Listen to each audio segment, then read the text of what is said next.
do do do do do do do do do do do. It's our podcast. I just really just burped. You did just burp, and it's super early in the morning. We're doing an early podcast today. So early.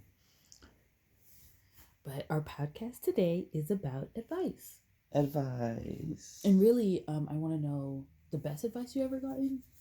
What's a staple advice that you give, and relationship advice?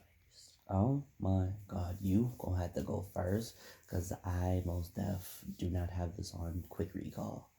Okay, In my brain. so let me start with relationship advice. I feel like it's more situational, but I guess the best situation that I know personally is our relationship. So if I was gonna give me advice about Communication.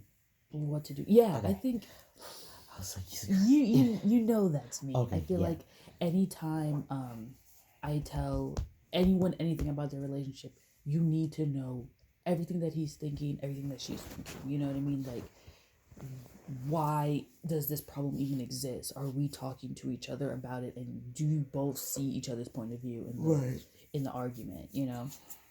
And I feel like if you never really talked it out, I'll be like, well, I know he's gonna act this way. I'm like, You can only do that so much until you get to a point where you're like, oh, instead of me just assuming they're gonna act this way, I should just talk to them about it. Duh. yeah.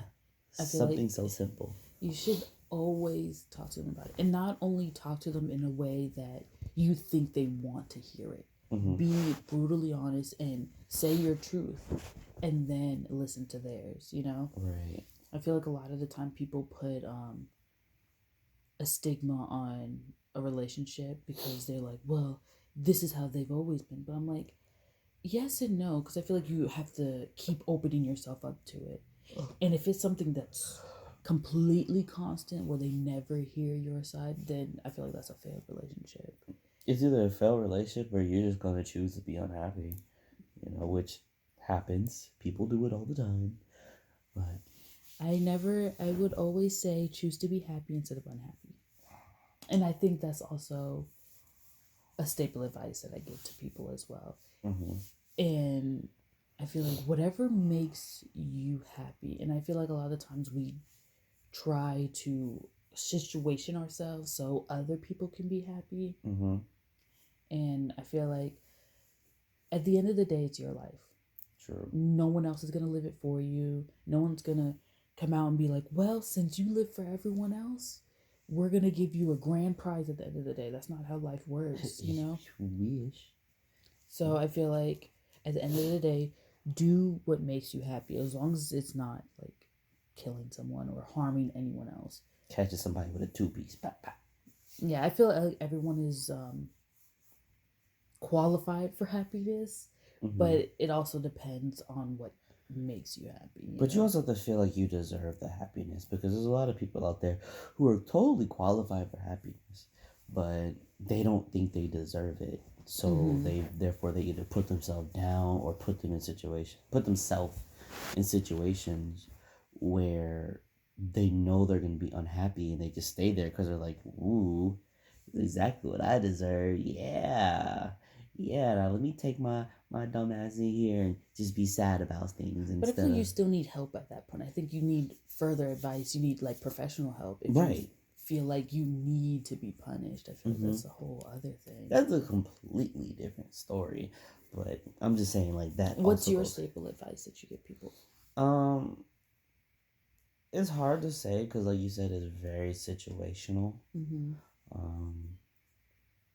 Because I mean, if you're going through something like relationship wise, and you're not, let's say you're not in like a stable relationship, you're on and off with a bunch of different people, my main advice is just like, yo, you might just need to take time for yourself.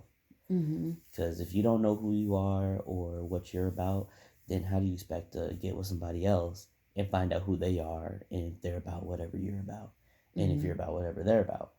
So, but I feel like if you're just like overall just generally happy, I mean, I don't really have advice for you. I mean, except just like, well, actually, it's kind of similar. It's like you're happy now, but always just take time. take your time, do things right, like figure it out as you go along. Like, you're happy, and if something comes up, don't instantly just fall straight to the ground. Just take the hit and keep moving.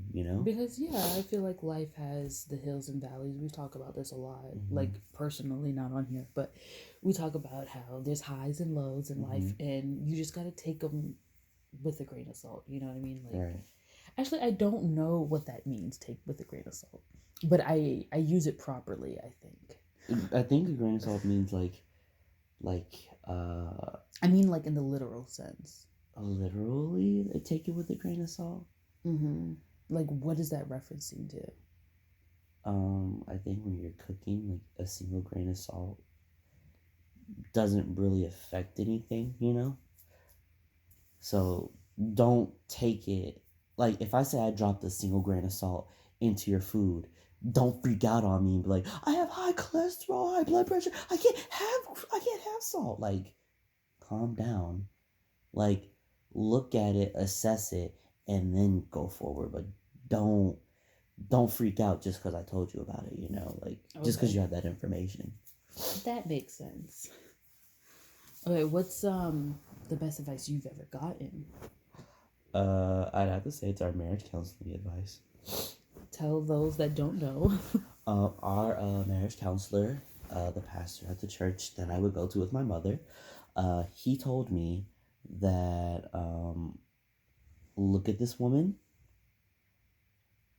You have, like, if you're not gonna be okay with her changing throughout the rest of her life, then marriage is not for you. And then he looked at her and was like, look at your husband. Who he is now is probably who he's going to be for the rest of his life. And if you're not okay with that, then marriage is not for you.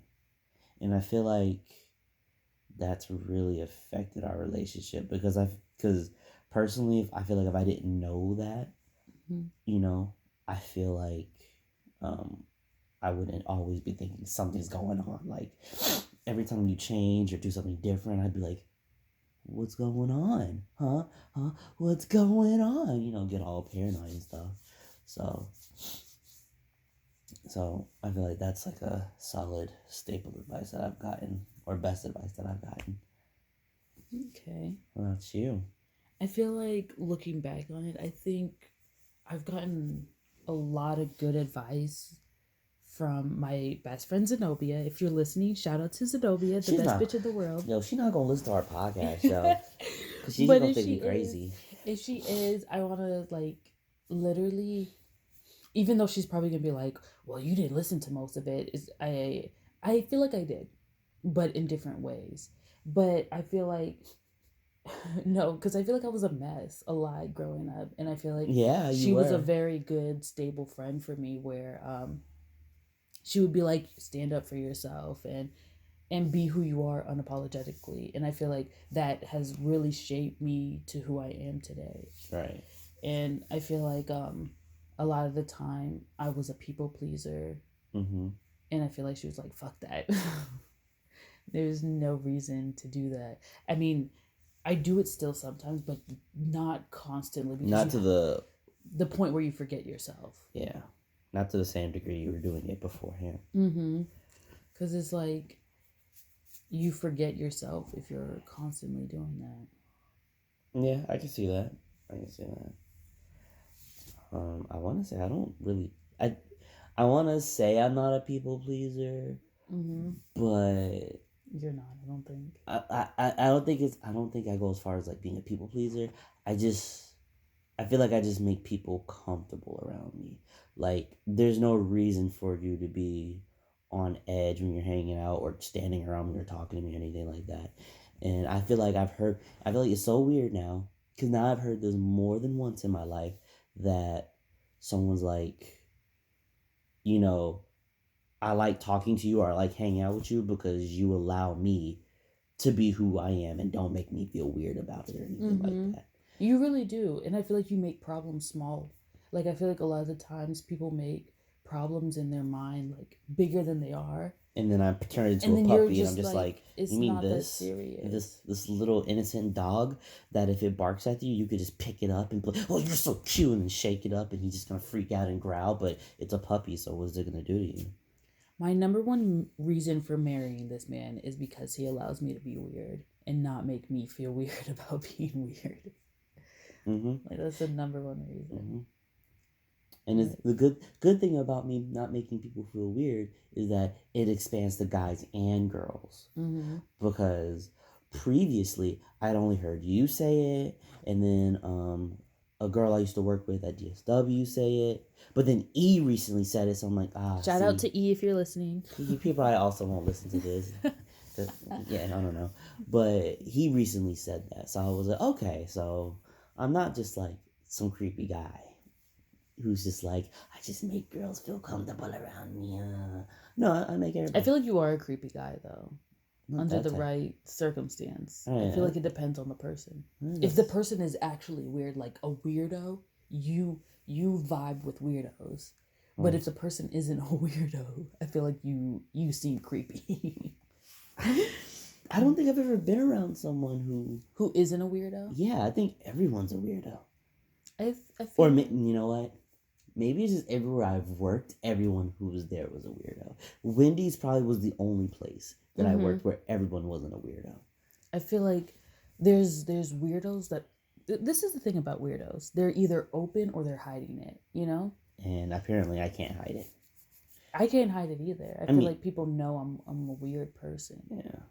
But there's people that have a pristine about them. They're like, "Oh, I'm not that." They haven't accepted the weirdness in them.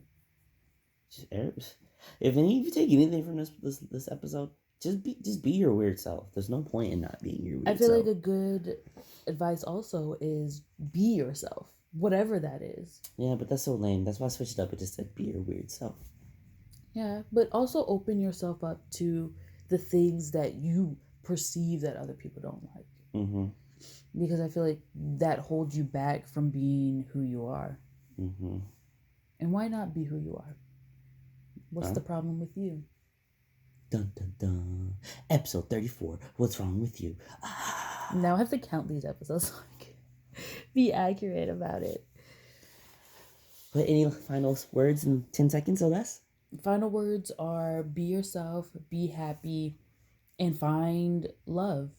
Whether that is romantic or not. I feel like love is deserved by everyone. Yeah. If anything, we should do an episode next on soulmates. Episode 12, soulmates. Dun dun dun. I feel like we're past episode 12. Thanks for listening. Bye. Bye. Oh wait. Oh, missed it by like a second.